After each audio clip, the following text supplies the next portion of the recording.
한 주간 가장 주목받은 과학 소식을 하나로 모아보는 사이언스 아카이브 시간입니다. 이번 주에는 어떤 이야기가 시청자들의 눈과 귀를 사로잡았을지 궁금한데요. 이동훈 기자와 함께하겠습니다. 어서 오십시오. 어서 오세요. 안녕하세요. 네, 먼저 5위 소식부터 전해주시죠. 네, 이번 주는 이 코로나19 소식으로 또 시작을 해봐야 될 것 같습니다. 네. 이 수도권 확진 환자가 빠르게 늘면서 이제 뭐 사회적 거리두기 3단계가 시행되는 게 아니냐 이런 우려가 계속 이어지고 있는데 일단 뭐 정부가 거리두기 2단계를 한 주 더 연장한다고 밝혔죠. 네. 그만큼 이 강력한 방역 조치가 이뤄질 것으로 보이는데요. 일부에서는 이 3단계 격상이 필요하다 이런 의견도 많이 나오고 있습니다. 네, 실제로 YTN 여론조사 결과에서도 3단계 격상이 필요하다는 의견이 절반 이상 나오기도 했는데요. 네. 거리두기 3단계가 되면 달라지는 점 짚어주시죠. 네, 먼저 실내와 실외 구분 없이 일단은 10명 이상 모이는 모든 모임은 금지가 됩니다. 네. 전시회나 뭐 수련회는 물론이고요. 결혼식, 돌잔치, 또 이 가족 모임 정도도 다 제한이 되고요. 무관중으로 진행되던 스포츠 경기도 전면 중단됩니다. 예. 또 고위험 시설로 분류된 이 노래방이나 PC방 등 12곳은 이미 이 거리두기 2단계가 시행되면서 운영 중단에 들어갔는데요. 네. 이 앞으로 3단계가 되면 이 중위험으로 분류된 다중 이용 시설도 사실상 영업이 중지됩니다. 우리가 자주 이용하는 뭐 카페라든가 영화관 또 뭐 대중 목욕탕이나 종교 시설도 이런 중위험 시설에 포함되게 되는 거죠. 네. 또 이 음식점이나 쇼핑몰, 상점 등은 영업은 가능하지만 저녁 9시에는 문을 닫아야 되고요. 학교나 유치원, 어린이집은 원격 수업으로 전환을 하거나 휴교 또는 뭐 휴원을 해야 합니다. 기업의 경우는 모든 직원의 재택근무가 권고가 됩니다. 네. 하나하나 살펴보면은 우리 일상생활에 정말 큰 영향을 미치는 조치들이다 이런 생각이 드는데 어떻게 보면 극약 처방이다 이렇게 볼 수 있을 것 같아요. 그렇죠. 이 정부가 쉽게 3단계 시행을 결정하지 못하는 것도 이렇게 이 파급 효과가 너무 크기 때문인데요. 예. 특히 경제에 엄청난 타격을 줄 것이라는 우려가 가장 큽니다. 실제로 한국은행이 올해 경제 성장률 전망치를 기존 마이너스 0.2%에서 마이너스 1.3%로 크게 하향 조정했는데요. 예. 이런 예측은 지금의 이 거리두기 2단계 유지를 전제로 한 거지만 3단계가 이 시행이 된다면 실물 경제 회복세가 제약을 받기 때문에 분명히 이 주가와 환율에 큰 영향을 미칠 것이다. 이렇게 한국은행은 내다봤습니다. 네.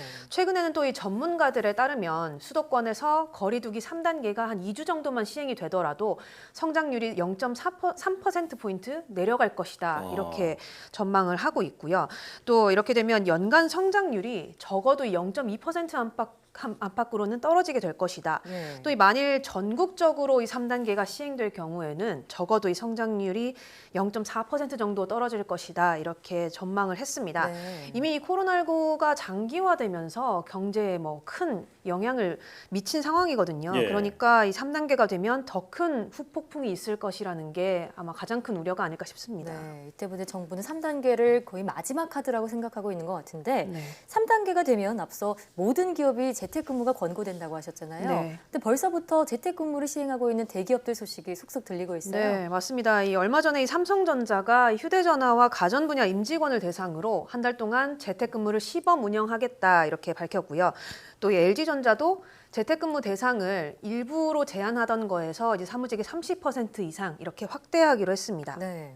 네. 또 이 IT 업계에서는 이미 지난 14일부터 재택근무가 잇따라 시행이 되고 있는데 그렇군요. 뭐 카카오나 넥슨 같은 이런 여러 IT 기업들이 이번 달까지로 예정했던 재택근무를 잠정적으로는 이 무기한 연장한다 이렇게 밝히기도 했습니다. 무기한으로요. 네. 이 방역을 위해서는 필요한 조치라는 생각이 드는데 그런데 이제 기업의 측면으로 봤을 때는 이 조치가 좀 괜찮을지 걱정이 되는데 네. 어떻게 보시나요? 뭐 사실 우리나라의 경우는 이 코로나19 초기 단계의 대응을 아주 잘했다 이렇게 평가를 받고 있잖아요. 예. 그만큼 이 방역 초기에 선방한 덕분에 대규모 재택근무를 사실상 경험하지 않았습니다.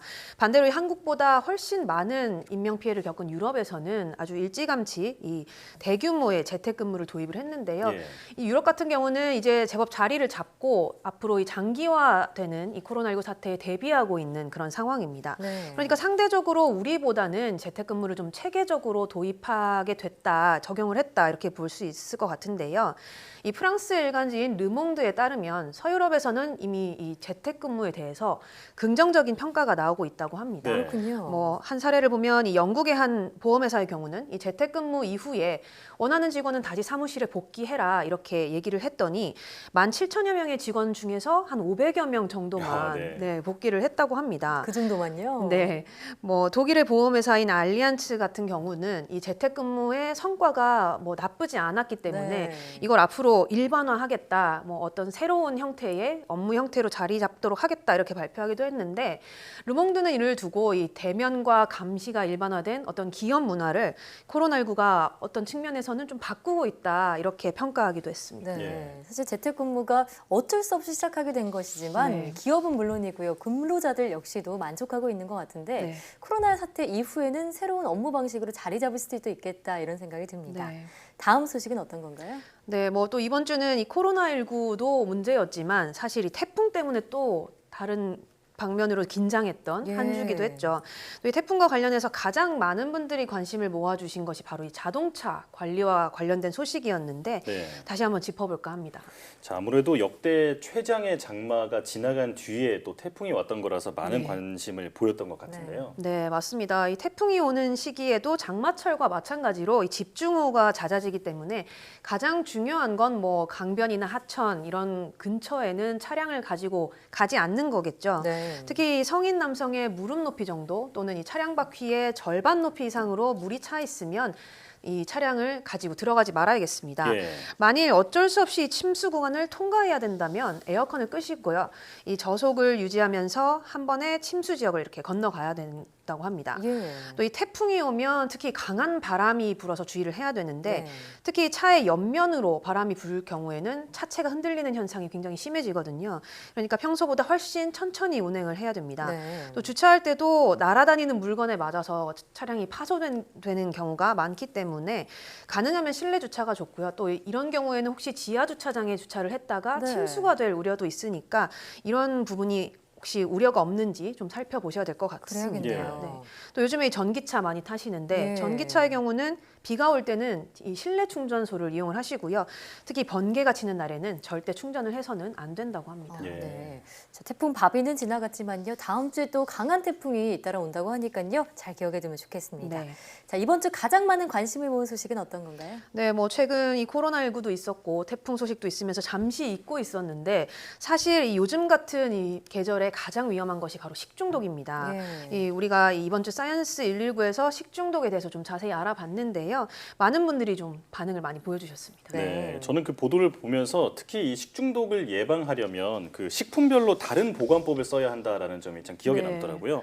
많은 분들한테 정말 좋은 정보였을 것 같아요. 네, 맞습니다. 뭐 저도 이제 좋은 정보다 이렇게 아주 눈여겨 봤는데 네. 음식을 이 단순히 냉장고에 보관한다고 해서 세균 번식을 막을 수 있는 게 아니라고 합니다. 이 식중독의 주요 원인으로 꼽히는 육류와 어패류는 특히 보관법이 중요한데요. 육류는 이 공기와의 접촉면을 줄이기 위해서 랩에 싸서 보관하거나 밀폐 용기에 담아서 보관하는 게 좋고요. 예. 또 그 양념고기는 가능하면 포장을 뜯지 마시고 이 보관했다가 바로 꺼내서 뜯자마자 조리하시는 게 좋다고 합니다. 네. 또 이 어패류 같은 경우는 뭐 비브리오나 노로바이러스와 같은 식중독을 일으키는 미생물이 있기 때문에 특히 주의를 해야 되는데요. 먼저 내장을 제거를 하고 소금을 뿌린 뒤에 한 마리씩 이 개별 포장을 해서 냉동을 하는 게 좋다고 합니다. 네. 이때 이 냉동고에 이런 어패류 혹은 뭐 생선 전용 칸을 만들어서 다른 식품이 이 교차 오염되는 걸 막는 게 좋겠죠. 이 밖에도 뭐 곡류의 경우는 벌레가 생길 수 있기 때문에 습기가 없고 서늘한 곳에 보관하는 게 좋고요. 채소는 씻어서 보관하지 않으면 이 식중독 위험이 커진다고 하기 때문에 잘 씻어서 물기를 제거한 뒤에 밀폐 용기에 담아서 보관하는 게 제일 좋다고 합니다. 네. 또 도마도 이 채소냐 고기냐 따로따로 사용하는 게 좋다고 하니까 네. 참고하면 좋겠습니다. 이동훈 기자와 함께했습니다. 오늘 말씀 고맙습니다.